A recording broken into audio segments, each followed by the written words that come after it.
ભાવનગર જિલ્લાના ઘોઘા મુકામે સોનારિયા તળાવની સામે દાઉદી વહોરાના કબ્રસ્તાનની બાજુમાં આવેલા હઝરત રોશન ઝમીર પાગડસા પીર દાદાનો ઉર્ષ શરીફ શાનદાર રીતે ઉજવાયો હતો।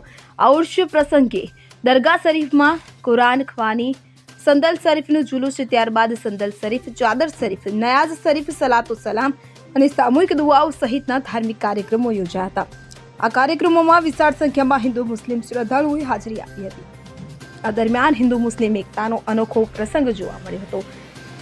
આ ઉર્સ શરીફના કાર્યક્રમને સફળ બનાવવા હઝરત પાગડસા પીર દાદા ઉર્સ કમિટીના આગેવાનો કાર્યકરોએ સારી જહેમત ઉઠાવી હતી। Rustam Sheikh, CN24 news, Bhavnagar. હવે જુઓ દેશ દુનિયાની તમામ ખબરો તમારી આંગળીના ટેરવે। ઉઠાવો મોબાઈલ અને ગૂગલ પ્લે સ્ટોર પરથી ડાઉનલોડ કરો અમારી CN24 ન્યૂઝ મોબાઈલ એપ।